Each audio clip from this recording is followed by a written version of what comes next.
তীব্রতা, এই তীব্র দাবদাহের মধ্যে আমাদের এই কচিকাঁচাদের দিয়ে যে র্যালি, এই সিদ্ধান্তের মধ্যে যাওয়া আজকের দিনের দিকে লক্ষ্য রেখে সঠিক হয়নি।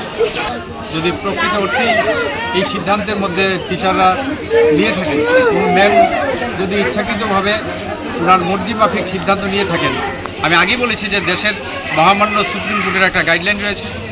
আমাদের পঠন পাঠনের সঙ্গে যারা যুক্ত মাননীয় শিক্ষক, মাননীয় শিক্ষায়িত্রীগণ, তারা এই সিদ্ধান্তের মধ্যে যেতে পারে না। আমার বোনের শোলটা বানানো, এদিকে স্কুলে যান, আজকে স্কুলে গেছে পরে তাইলে কানে ধরেছে 80 বার। এরা এমন করে গেলে মানে একজনের মেয়ের আর অসুস্থ হতেই পারে, এমন করবো, এর কারণে এই এমন অবস্থা।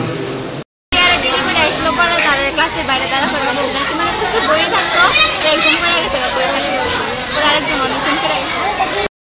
কেলিগা কে ধরাইছে?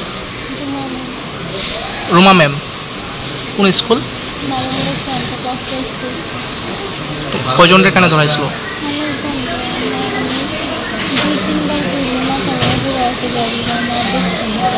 তুমি মানে কানে দর্শকের সময় 2-3 বার মাথা ঘুরে পড়ে গেছো?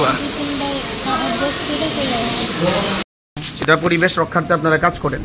এই প্রচণ্ড রৌদ্রের মধ্যে একটা র্যালি বার করলেন, পুরনো চৌমুনি বা কাছাকাছি একটা জায়গাতে গিয়ে এলো, কি করবেন এই টেম্পারেচারের মধ্যে র্যালি বার করাটাকে? ঠিক, আমাদের র্যালিটা যে ইকো ক্লাবের প্রোগ্রামটা যে প্রিফিক্সড, ভালো, তখন ওয়েদারটা ঠান্ডা দেখে আমরা আজকে র্যালির আয়োজন করছিলাম। আজকে ওয়েদার ঠান্ডা, মানে এতদিন কয়টার সময় দেখছিলেন আজকে ওয়েদারটা ঠান্ডা? না, আজকেরটা না, আপনি আমার কথাটা শুনেন। আমরা তো আজকে শিডিউলটা করছি আরো সপ্তাহখানিক আগে, তখন তো বৃষ্টি চলছিল না, ওয়েদারটা একটু ঠান্ডা ঠান্ডা ছিল। Ma'am, as a human being আপনি দেখছিলেন তো আজকের টেম্পারেচারটা? আজকে তো গরম অবশ্যই। তো আজকে এই গরমের মধ্যে আমি সিম্পল জানতে চাইতেছি, এই গরমের মধ্যে দুপুর 12:30টায় র্যালি বার করাটা ঠিক না? 12:30 বাইট করছিলাম। আপনার স্যার সম্মানিত মানিক চক্রবর্তী বাইট দিছে, আমি তো স্কুলের না, মানিক চক্রবর্তী দিছে, এবং শ্যামলী দাস কেউ একজন আছে, তাদের ইনস্ট্রাকশনে করা হয়েছে। সিম্পল, আপনার তথ্য দিছে, কারোর ইনস্ট্রাকশনে না, ইকো ক্লাবটাতে আমরা সবাই মিলে ডিসিশন নিয়ে ইকো ক্লাবের আজকে প্রোগ্রাম। 12:30